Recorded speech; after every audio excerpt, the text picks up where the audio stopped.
영업인 여러분 안녕하십니까? 정세훈 강사입니다. 자, 오늘은 그 목표 설정에 대한 강의를 해드리도록 하겠습니다. 여러분, 이 강의는 제가 정말 저는 좀 다양한, 그래도 벌써 이제 프로 강사 생활한 지 한 6년이 넘어가고 있고, 강의를 시작한 지도 10년이 넘어가기 때문에 다양한 강의 레파토리가 있습니다. 그리고 제가 세일즈 조직뿐만 아니라 뭐 다양한 조직에 사실 강의를 하니까 재테크 강좌도 있고 여러 가지가 있습니다. 근데 이제 제가 있는 다양한 강의 레파토리 중에서 탑5 안에 들어가는 게 이거예요. 그만큼 제가 아끼는 강의고, 그 다음에 오늘 이 강의안이 이게 PPT가 무려 50장이 넘어가요. 60장 정도로 구성되어 있는, 여러분 보통 1시간 강의할 때 보통 PPT가 10장에서 15장. 말이 빠른 사람은 20장으로 구성되어 있고, 보통 50장짜리면요, 여러분들 천천히 얘기하고 디테일하게 얘기하면 3시간 강의할 수 있는 거고, 빨리 강의해도 한 2시간에서 1시간 반, 1시간 40분은 해야 될 분량입니다.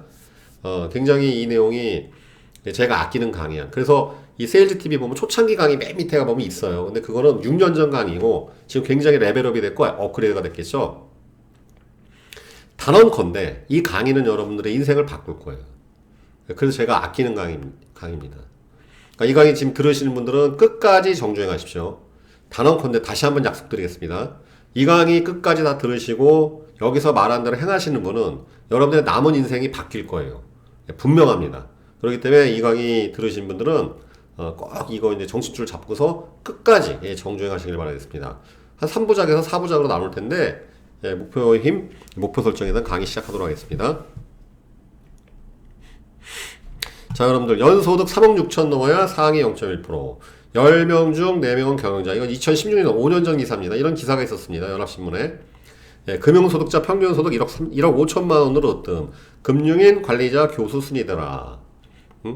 그 다음 우리나라에서 소득이 상위 0.1% 안에 들어가는 기준은 연봉 3억 6천만 원이더라. 즉 한 달에 3천만 원 이상 넘어가게 된다. 0.1% 안에 들어간다는 얘기죠. 1%의 기준은 1억 2천만 원. 한 달에 1천만 원 이상씩 벌게 되면 1% 안에 들어간다. 사실은 이거보다 더 많아요. 왜냐하면 우리나라에는 이 통계치 안 잡히는 현금 소득 있는 분들도 있고, 국세청에 이렇게 드러나지 않는 소득이 있으신 분들이 꽤 있어요. 상당수. 그림자 경제라고 할 수도 있고, 그렇기 때문에 사실 이것보다 더 많아요. 아무튼 우리가 이제 이런 기준을 봤을 때, 그래, 한 달에 3천만 원 이상 벌어야 0.1% 안에 들어가겠구나. 어쨌든 억대 연봉 이상 돼야 돼 1% 안에 들어가겠구나. 라고 우리가 이해할 수 있겠습니다. 자, 이건 뭐냐면 제가 어디 나와 있는 기준이 아니라, 제가 이제 영업할 때 정말 많은 수백 명이 뭡니까? 제가 1000명 이상, 1, 2천 명 만났죠. 저는 활동량 기준에서 굉장히 많은 고객을 만나는 사람이었으니까. 제가 이제 기준을 설정해 준 거예요. 고객님의 수준은 여기입니다. 라고. 아마 지금 여러분이 보시면 거의 비슷할 거예요. 자, 이건 뭐냐면 직전 3년간 월 평균 소득 금액을 기준으로 한 겁니다. 직전 3년간 월 평균 소득 금액. 100만 원 이하 극빈층. 100만 원 이하의 소득으로 한 달을 산다. 되게 어렵죠, 여러분들. 그죠? 밥 세끼 먹기도 쉽지가 않을 겁니다. 100만 원 이하 극빈층. 100에서 200만 원인 경우에는 하층민. 궁핍하죠, 여러분들. 100에서 200만 원 이하 소득 갖고 살려면 솔직히 궁핍하죠. 200에서 400, 이제 중하위 서민 이렇게 되는 거죠. 200에서 400. 300만 원 정도 번다. 그러면 먹고 사는 건 되겠지만, 만약 결혼한다. 쉽지 않겠죠. 애를 키운다. 아주 어렵겠죠. 빡셉니다. 그죠? 400에서 600 정도를 벌어야 이제 중산층 정도 되겠죠. 이 정도 돼야 여러분 사실 애들 키울 수 있고, 교육비도 감당할 수 있고, 보험료도 낼 수 있고, 그 다음에 가끔 여행도 다니거나 캠핑 갔다 올 수 있는 그 수준이 최소한 월급이 400, 600 정도는 받아야 그런 생활을 사실 여기게 됩니다. 물론 알뜰살뜰 하신 분 더 적은 금액은 가능하겠지만, 일반적인 기준으로 제가 말씀드리는 겁니다. 700에서 900만 원인 경우에 중상위층. 이 케이스가 뭐겠습니까? 신랑은 대기업 다니고, 그 다음에 그 배우자도 또 나름대로 뭐 학원을 운영한다든지, 아니면 뭐 간호사를 한다든지, 그냥 학교 선생님이랄지, 이런 부부인 경우에, 가계 합산 소득이 7,900이 정도 세팅이 나오죠? 중상위층이라고 볼 수 있겠습니다. 1,000만 원 넘어가면 상위 클래스라고 볼 수 있겠죠. 그죠? 월 소득이 평균적으로 1,000만 원 이상 한다. 그럼 어쨌든 대개의 경우는 전문직일 가능성이 되게 높죠. 회계사나 아니면 뭐 세무사나 아니면은 최소 의사 선생님. 2천만 원 정도 되면 이제 최상위 클래스라고 할 수 있겠습니다.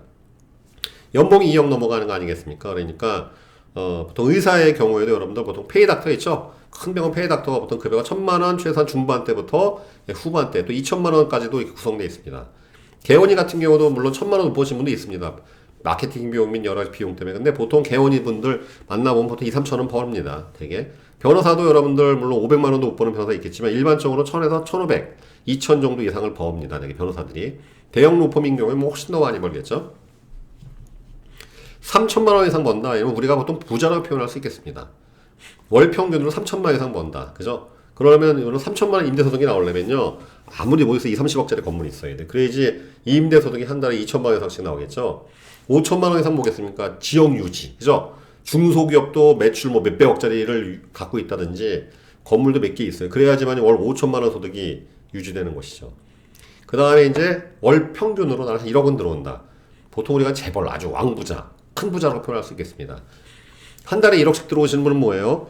일반 사람들 보통 2, 3년치 소득이 월급으로 들어오는 거죠. 그러니까 굉장히 많이 버는 거라고 할 수 있겠습니다. 자, 근데 중요한 건 제가 이제 이걸 쭉 보여드렸어요. 자, 여러분께 여쭤보겠습니다.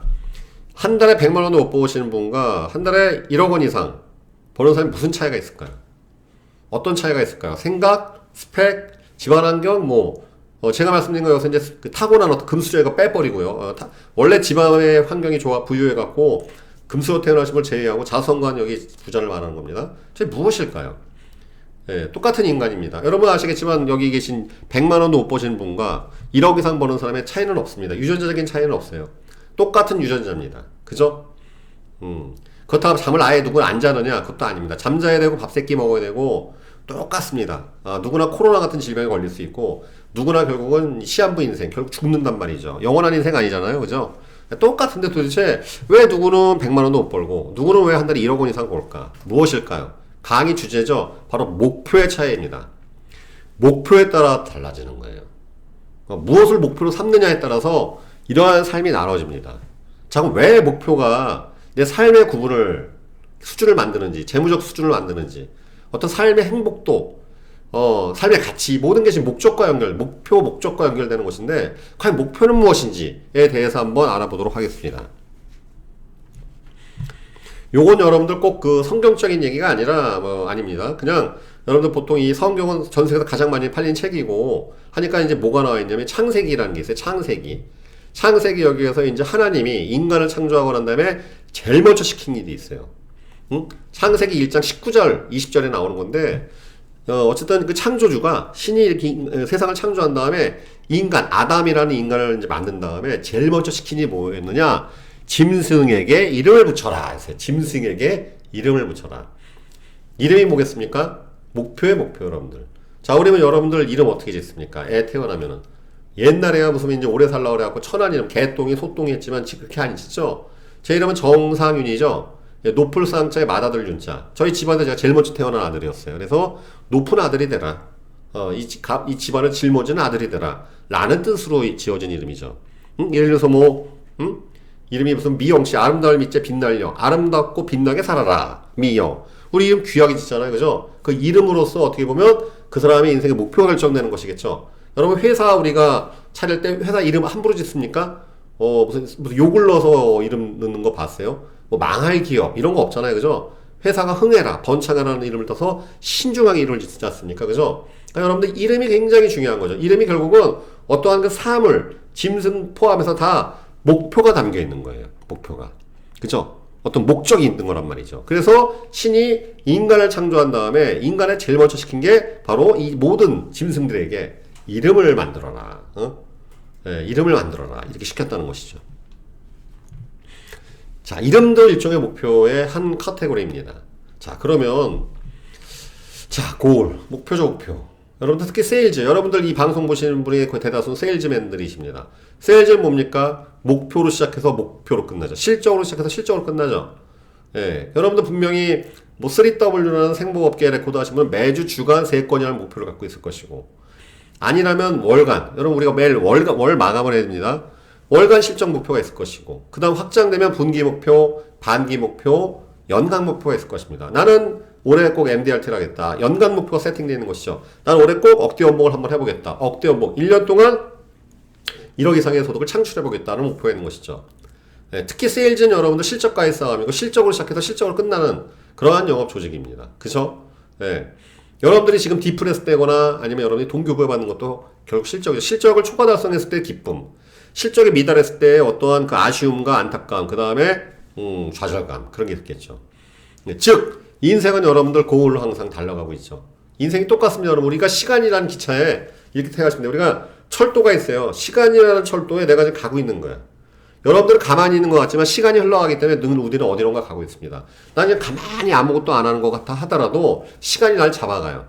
제 나이가 올해 71년생 51살입니다. 벌써 51년이라는 세월을 지나보냈죠. 즉 시간이라는 철도 위에서 우리는 어디론가 계속 가고 있어요. 그럼 어디로 갈까요? 재밌는 점은 내가 어디로 갈지 정할 수 있다는 것이죠. 그죠? 내가 정할 수 있다는 것입니다. 만약에 정할 수 없다면 여러분들 뭐하러 열심히 삽니까? 정해져 있는데. 그죠? 이미 정해져 있는데 뭐하러 열심히 살아요? 그냥 주어진 삶에 그냥 만족해 대충 적당히 사는 거지. 그죠? 욜로 지금 즐기면서. 문제는 뭐냐면 내가 가고자 하는 것을 정할 수 있다는 데서 이게 문제가 있는 것이죠. 즉 여러분들이 이번 달에 10건을 할지 20건을 할지 보험료 사이즈로 50을 할지 30을 할지 200을 할지 500을 할지 정할 수 있다는 것이죠. 그럼 중요한 건 내가 정한 것을 어떻게 해야 달성할 수 있을까? 그죠? 어떻게 해야 달성할 수 있을까? 왜? 망할 걸 정하는 사람은 별로 없어요. 그죠? 물론 우리가 가끔 자학적인 선택을 하거나 극단적인 선택을 하시는 분도 있지만 그거는 어떤 특수한 상황이죠. 일반적이지 않습니다. 일반적인 경우에는 여러분들 우리가 되고 싶은 것들, 바램, 소망, 우리 맨날 있잖아요. 마음속에 소망, 바램 모두 했으면 좋겠다. 했으면 좋겠다. 되고 싶다. 자, 그러면 이런 것들과 목표는 어떤 차이가 있을까? 자, 소망과 목표의 차이는 무엇일까? 꿈과 목표의 차이는 무엇일까? 바로 이 강의에서 알려드리는 것입니다. 중요한 건 누구에게나 고울이 있습니다. 가난한 사람이건 부자이건, 그죠? 정치인이건 의사건 보험설계사건 변호사건 일반 셀러리면 누구든지 다 고울이 있어요. 가고자 하는 고울. 심지어 여러분들 스포츠 경기, 여러분들이 열광하는 스포츠 경기에도 고울이 있죠. 몇 대 몇을 이겨야 되겠다. 저 팀을 이겨야 되겠다. 우승을 하겠다. 그래서 다 항상 이게 고울이죠, 고울. 밥 먹을 때도 고울이죠. 음식점 가고 무엇을 먹어야 되겠다. 그죠? 고울입니다. 고울로 시작해서 고울로 끝나는 게 어떻게 보면 인생이라고 할 수가 있는 것인데, 자, 아주 흥미로운 그 기사를 보여드리도록 하겠습니다. 이거 아주 유명한 내용인데, 3%에 속할 것인가, 97%에 속할 것인가. 1953년 미국의 예일 대학에서 졸업반 학생들을 대상으로 특별한 조사가 있었다. 이는 학생들이 얼마나 확고한 삶의 목표를 가지고 있는지 알아보기 위한 조사였는데, 조사 결과 3%의 학생들만이 자신의 꿈을 구체적으로 글로 적어두었다.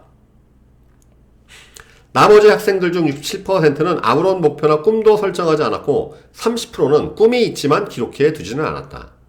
그리고 20년 후 이들의 삶을 확인한 결과 자신의 목표를 글로 썼던 3%의 졸업생이 축적해 놓은 재산이 나머지 97%의 졸업생 전부가 축적한 것보다 훨씬 더 많았다고 한다. 놀라운 일이죠, 여러분들. 예일 대학교가 어떤 대학교입니까? 하버드 대학에 이어서 쌍벽을 이루는, 미국에서 가장 쌍벽을, 하버드 대학교의 쌍벽을 이루는 하버드 예일이죠. 아주 유명한 대학교입니다. 거기에서도, 그러니까 미국에서 예일 대학교라면은 뭐 수재 중에 수재인데 그들을 대상으로 조사한 거죠. 근데 재미있게도 그들도 3%의 학생들만이 자신의 꿈을 구체적으로 글을 적었고, 나머지 사람들은 아예 안 적었거나 기록해 있었지만 적지 않았거나 그렇더라는 것이죠. 그리고 이들을 20년 동안 종간조사를 통해서 그들의 삶을 추적해본 결과 미국은 이런 게 많아요. 20년 동안 추적하는 거예요. 어떻게 사나 했더니 자신의 목표를 글로 썼던 3%가 벌어둔 금수저 아닙니다. 그러니까 그들이 20년 동안 모은 재산이 97%가 모은 것보다 더 많았다. 그것을 그림으로 표현하면 이렇게 되는 거예요. 비전을 구체적으로 적어놓은 3%는 상위 3%는 엄청난 부를 노리고 있고, 그 다음에 비전을 마음속에 품고 있고, 비전이 없는 건 있긴 있어. 글로 적지 않았을 뿐이야. 그래도 이 사람들은 상위 10%를 형성하더라. 비교적 여유 있게 살고 있었고, 거의 비전이 없었던 사람들은 겨우 근근히 먹고 살고 있고, 비전이 전혀 없는 사람들은 남의 도움을 받으며 살고 있더라는 것이죠. 남의 도움을 받으며 산다. 쇼킹한 얘기죠. 예일대학교 나왔다고 다 성공하는 게 아니라 예일대학교 나왔다 하더라도 목표를 적었느냐 안 적었느냐 비전이 있느냐 없느냐에 따라서 이렇게 완전히 달라지는 것이죠. 이게 무엇을 의미하겠습니까? 무계획은 실패를 계약하는 거예요. 그죠? 무계획은 실패를 계약하는 것이다. 여러분 비슷한 경구가 있죠? 생각한 대로 살지 않으면 사는 대로 생각한다. 이런 똑같은 말입니다. 생각하는 대로 살지 않으면 사는 대로 생각하게 된다. 무계획은 실패를 계획하는 것이다. 그죠? 무계획하면 무슨 일 벌어질까요? 방황하죠, 방황. 방황하는 거예요. 응? 우리가 어떤 여행을 가야 되는데 이상한 데 가는 것이죠. 이상한 데로 자꾸 삼천포로 빠지고 이상한 데로 빠지는 것이겠죠. 여러분들 이건 굉장히 놀라운 겁니다. 굉장히 놀라운 거예요. 여의대학교 출신이라 하더라도 이렇게 된다는 것이죠. 즉, 여러분들 지금 머릿속에 여러분들 갖고 있는 그 목표가 있죠? 목표가 무엇이냐에 따라 여러분들이 지금 가는 방향이 정해진다는 뜻이에요.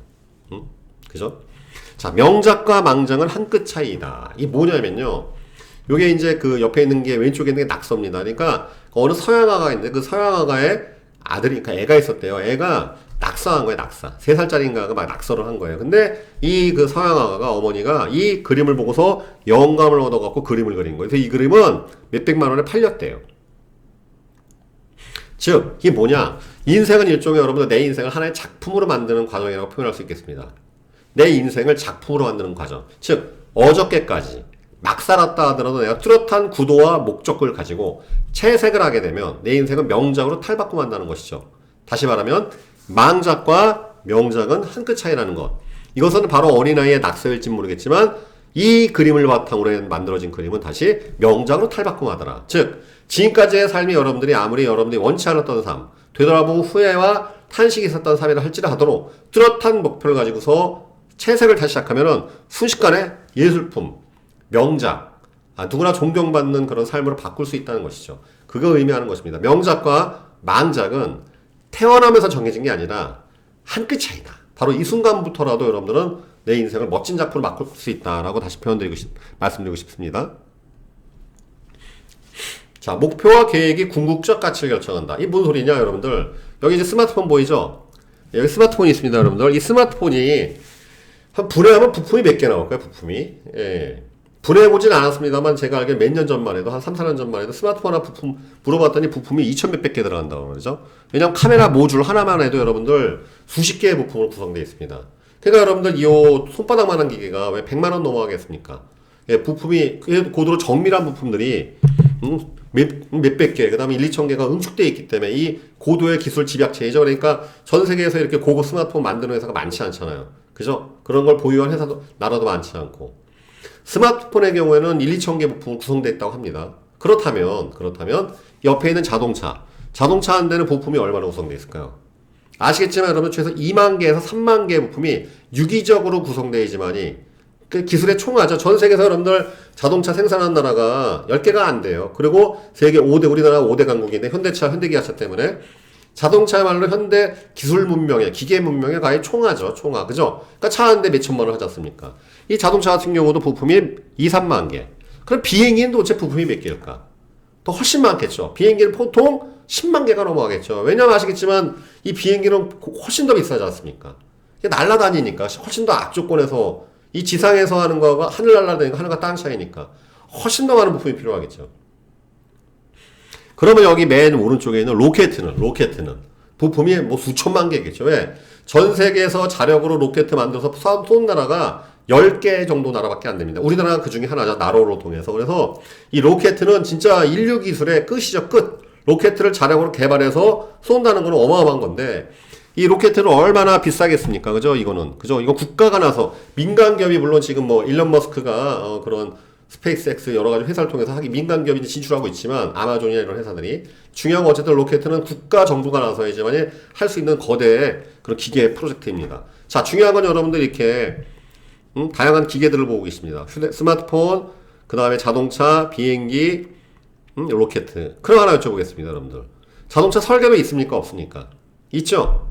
스마트폰 설계도가 있어요? 없어요? 있죠. 설계도 아주 치밀해야 되겠죠. 그래야 이게 부품을 우리가 조립할 수 있지 않습니까? 자, 설계도의 유무가 꿈과 목표를 구분하는 것입니다. 설계도의 유무가. 즉, 나는 부자가 되겠다. 내 설계도가 없어. 계획이 없어. 그건 꿈일 뿐이에요. 그것이 목표화 되려면 구체적인 계획이 있어야 돼요. 여기서 목표와 꿈과의 차이가 되는 거예요. 바람, 소망, 꿈 이런 거 뭐냐면 특징이 뭐냐면 나 뭐 하고 싶어. 여행 다니고 싶어. 나 억대 연봉하고 싶어. 그러나 구체적인 계획은 없어요. 설계도가 없어요. 그럼 그건 그냥 꿈일 뿐이에요. 바람일 뿐이죠. 꿈이 이루어지려면 기적이 필요합니다. 그렇죠? 꿈이 이루어지려면 기적이 필요합니다. 근데 목표는 뭡니까? 구체적인 설계도가 있는 거예요. 여러분 우리가 집 질 때 설계도 있죠? 당연한 거예요. 여러분 우리가 집을 짓거나 뭐 할 때 항상 설계도가 있죠? 여러분 우리가 보통 우리가 옷 같은 걸 만들 때도 나름 설계가 있어야 돼요. 대충 구상이 있어야 돼요. 뭐가 있어야지 그냥 다짜고짜 막 할 수 없는 것입니다. 그렇죠? 즉 설계도의 유무, 설계도 즉 계획의 유무에 따라서 목표냐 꿈이냐 결정되는 것이죠. 그러면 꿈이 이루어지는 데 기적이 필요하지만 목표가 이루어지는 데는 바로 계획과 그거에서 의의가 된 가격 지불, 그렇죠? 지불이 노력이 들어가는 거예요. 노력. 그럼 내가 치밀한 계획에 의해서 정해진 노력을 하게 되면 목표는 달성할 수밖에 없는 것이겠죠. 이렇게 되는 것입니다. 목표와 계획이 궁극적 가치를 결정한다. 자, 스마트폰을 만들기를 목표로 했고 스마트폰에 맞는 설계도를 만들어서 그것에 맞는 부품을 통해서 만들었죠. 가치가 결정되죠. 자동차를 만들기로 목표를 했고 자동차를 구축하는 그런 기계적 설계를 제안했고 그것에 맞는 부품을 조합해하고 자동차 완성됐습니다. 목표와 계획이 궁극적 가치를 결정한다는 걸 꼭 이해하시면 되겠습니다. 자, 그러면 사람의 인생으로 바꾸겠습니다. 나는 스마트폰 같은 삶을 살래. 난 자동차 같은 삶을 살래. 난 비행기 같은 삶을 살래. 난 로켓 같은 삶을 살래. 자, 나는 원대한 꿈이 갖고 있어. 나는 전 세일저켓 총괄하는 정말 이 세일저켓 기둥이 되겠다. 그런 원대한 그런 로켓 같은 목표를 갖고 있어. 아주 고도의 계획이 필요하겠죠. 그죠? 네, 여기서 설계도 가장 예민한 게 이거거든요. 이거. 여러분 아시지만 로켓 같은 경우 부품 하나만 여러분 잘못 들어가도 공중에서 터집니다. 그렇죠. 꿈이 원대할수록, 그러니까 목표가 원대할수록 고도의 정제된 설계가 필요하겠죠. 낮은 목표일수록 설계가 약간 엉성해도 됩니다. 자, 이제 좀 여러분 감을 잡으시겠죠? 여러분들이 아마 이 강의 듣고 난 다음에 난 무슨 목표인지 한번 생각해 보세요. 나는 그거에 걸맞는 설계를 갖고 있는지. 이것만으로도 여러분들이 이제 이 원대한 걸음의 첫 걸음을 시작하는 것입니다. 자, 1부로 여기까지 하겠고 2부, 흥미진진한 2부 이어지도록 하겠습니다. 다시 말씀드리는데 이 강의는 여러분들의 인생을 바꾸게 될 겁니다. 감사합니다.